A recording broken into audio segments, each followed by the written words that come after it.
नमस्कार दोस्तों, KK1 academy में आपका स्वागत है। आज हम लोग आर्टिकल के पार्ट 1 वीडियो बना दिए है। उसमें आर्टिकल की चर्चा की है, बेसिक जानकारी दी है और आज हम लोग उस आर्टिकल के पार्ट 2 के बारे में पढ़ेंगे, जिसमें नियमों के बारे में चर्चा करेंगे जो आपके एग्जाम में पूछे गए हैं और आगे भी पूछे जाएंगे। तो चलिए देखते हैं हम आर्टिकल के कुछ नियम। यूज ऑफ ए का प्रयोग कहाँ करते हैं और यूज ऑफ एन का प्रयोग करते हैं, इसको ध्यान से समझिए। हमने पहले आप लोग बचपन में पढ़े होंगे कि यदि कोई वर्ड वॉवेल से शुरू होता है तो उसको पहले एन लगाते हैं और यदि कोई वर्ड कॉन्सोनेंट से शुरू होता है तो उसके पहले ए लगाते हैं। लेकिन यदि आप उसके आधार पर ए एन का प्रयोग कीजिएगा तो गलत हो जाता है, कहीं ना कहीं आपको क्या होता है, गलत। लेकिन यदि हम किसी वर्ड के उच्चारण के आधार पर लगाते हैं तो गलत बिल्कुल नहीं होता है, यानी गलत की संभावना खत्म हो जाती है। जैसे यदि कोई वर्ड के पहले किसी नाउन के पहले लगाना है या कोई नाउन या एडजेक्टिव के पहले लगाना है तो उसको उच्चारित कीजिए, उस वर्ड का उच्चारण कीजिए। अगर उच्चारण करने का पहला अक्षर व्यंजन वर्ण आता है, हिंदी में आप स्वर वर्ण व्यंजन पढ़े ना, स्वर वर्ण अ आ से लेकर औ तक होता है और बाकी जो यर कहोगा से लेकर यर ल तक होता है वो सब व्यंजन वर्ण होता है। तो यदि किसी वर्ड के उच्चारण का पहला अक्षर व्यंजन वर्ण होता है तो उसके पहले ए लगता है। क्या लगता है? ए। जैसे मान लीजिए यहाँ देखिए, यह है कैट, तो कैट को उच्चारण कीजिएगा, कैसे लिखिएगा इसका उच्चारण? कैट को आ गया और को क्या है? व्यंजन वर्ण है, तो व्यंजन वर्ण है तो कैट के पहले क्या लगेगा? ए। उसी तरह बुक, बुक का उच्चारण लिखिएगा तो बुक, ब आया, पहला अक्षर क्या आया? ब आया और ब क्या है? व्यंजन वर्ण है, इसलिए क्या लगेगा? ए। व्यंजन वर्ण होगा तो ए लगेगा। जैसे यूनिवर्सिटी, यहां देखिए ध्यान से, यू से शुरू हुआ है और यू वॉवेल है और उसके आधार पर एन लगाइएगा तो हो जाएगा गलत। उसके आधार पर नहीं लगा, इसका उच्चारण लिखिए तो ये होता है यूनी, यूनी से शुरू होता है यूनिवर्सिटी और यह क्या है? यरलवा व्यंजन वर्ण है, इसलिए यहाँ क्या लगेगा? ए यूनिवर्सिटी। उसी तरह यूनिट, और यूनिट का पहला क्या है? यह है, यरलव का यह है और ये व्यंजन वर्ण है और व्यंजन वर्ण के कारण क्या लाएगा? ए। यूनिफॉर्म, यूनियन, तो ये जो शब्द है वॉवेल तो है लेकिन उच्चारण करने का पहला अक्षर व्यंजन वर्ण आ रहा है और व्यंजन वर्ण आएगा तो क्या लगाइएगा? ए लगाइएगा। आप वॉवेल और कॉन्सोनेंट के आधार पर बिल्कुल इसका प्रयोग ना कीजिए, ना तो गलत होता है। अब आता है एन का प्रयोग। यदि किसी वर्ड के उच्चारण का, एन का प्रयोग, यदि किसी वर्ड के उच्चारण का पहला अक्षर स्वर वर्ण है तो उसके पहले क्या लगेगा? एन लगेगा। जैसे देख लीजिए, स्वर वर्ण में ओ आ ई औ तक आता है, ये स्वर वर्ण 11 होते हैं और इसमें से किसी उच्चारण का पहला अक्षर इसमें से आता है तो उसके पहले क्या लगेगा? एन लगेगा। जैसे ओवर, ओवर आ गया, ओवर, ओ आ गया तो आ आने के कारण क्या लगेगा यहाँ? एन ऑक्स, ऑक्स आ गया, ये ऑक्स आ गया, आपका क्या होगा? स्वर वर्ण है तो क्या लगेगा? An ox. अब देखिए ऑनेस्ट मैन, ऑनेस्ट, ऑनेस्ट का उच्चारण लिखिएगा, शुरुआत तो हुआ है वॉवेल से, कॉन्सोनेंट से, लेकिन उच्चारण करने पर क्या आ गया? स्वर वर्ण आ गया, तो स्वर वर्ण आने के कारण क्या लगेगा? An honest man. तो आपको उच्चारण के आधार पर ए और एन का प्रयोग करना है, न कि वॉवेल और कंसोनेंट के आधार पर। तो आप ए का प्रयोग, एन का प्रयोग देख लिए। ए का प्रयोग कहां करेंगे?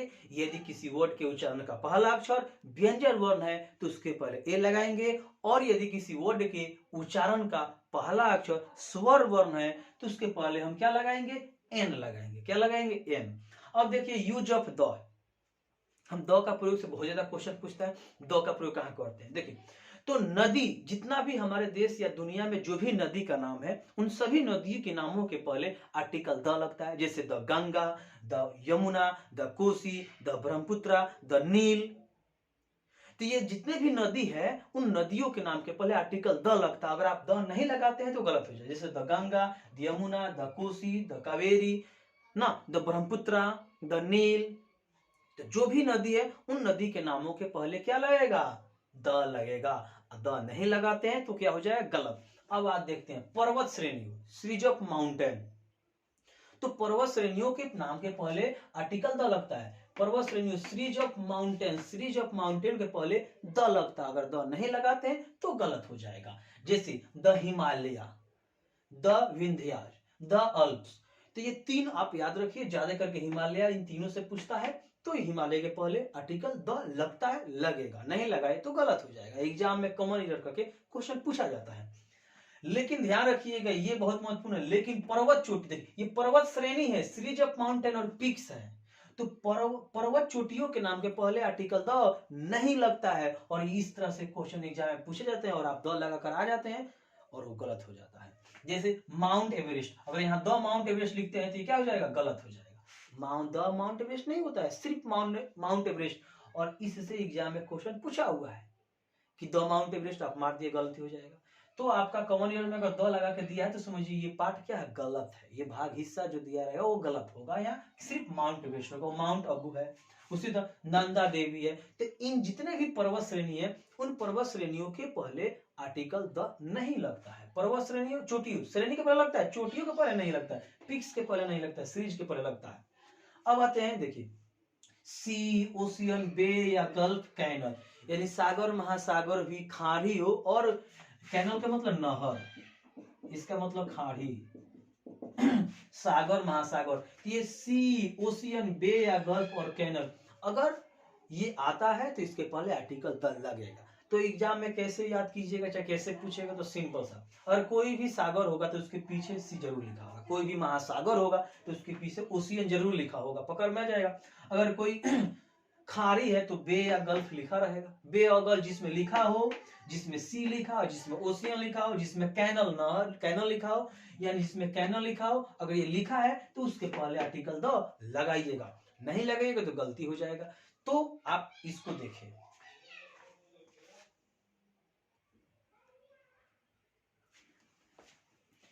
अब देखिए आगे अगला नियम, ये एरोप्लेन, सीप और ट्रेन, जो एरोप्लेन, सीप और ट्रेन, इनके जो भी नाम है उन नामों के पहले आर्टिकल द लगता है, जरूर लगता है, इसको भी याद रखिएगा। एरोप्लेन, कुछ एरोप्लेन के नाम जैसे द विक्टोर थी, द विस्तारा, द इंडिको, ये आपका दोनों एरोप्लेन है। द विक्रांत, द विक्टोरिया, ये दोनों आपका क्या है, सीप है। जैसे कि द वैशाली एक्सप्रेस, द राजधानी एक्सप्रेस, द ब्रह्मपुत्रा, ना द चेन्नई एक्सप्रेस, उसको द गरीब रथ, ये जो भी है ट्रेन के नाम, उन ट्रेनों के नामों के पहले द लगता है, एरोप्लेन के पहले द लगता है, और सीप के पहले द लगता है, इसको याद रखिए। आगे देखिए, धार्मिक ग्रंथ, रिलीजियस बुक्स, रिलीजियस बुक्स जितने भी है, जैसे कि the Gita, the Quran, the Mahabharata, the Ramayana, the Bible, ये जो भी किताब है धार्मिक ग्रंथ, उन द वेद से, ये जो भी है वेदचार होता है ना, वो वेद से, उसके पहले भी आर्टिकल द लगता है। ये एकदम कई बार एग्जामों में पूछा गया है और आगे भी पूछा जाएगा। धार्मिक संप्रदायों, रिलीजियस कम्युनिटी, जैसे the Hindus, the Muslim, the Sikhs, the Christians, Hindu, Muslim, Sikh, Christian, ये जो भी धार्मिक है संप्रदाय, कम्युनिटी, उनके पहले आर्टिकल द लगता है। आगे देखिए, दिशाओं के नाम के पहले द लगता है, जो भी डायरेक्शन है,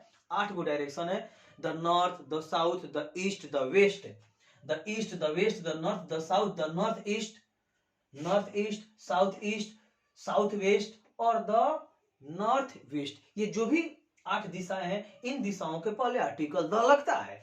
आगे देखते हैं, यूनिक, अनूठे वस्तुओं के पहले द लगता है, जो दुनिया में यूनिक हो, अकेले हो, एक हो और बहुत प्रभावशाली हो, तो उसके पहले द लगता है। जैसे the sun, the earth, the moon, the world, the universe ना, उसके बाद द स्काई, तो ये जो भी है, ये इसके पहले आर्टिकल द हमेशा लगता है, और इसे एग्जाम में पूछा हुआ क्वेश्चन है। सरकार की शाखाओं, the legislature, the judiciary, the army, the navy, the air force, the police, ये जो सरकार के, द आईटीबीपी, ये जो सर बीएस, द बीएसएफ, ये जो भी सरकार की शाखाएं हैं, उन शाखाओं के पहले आर्टिकल द लगता है।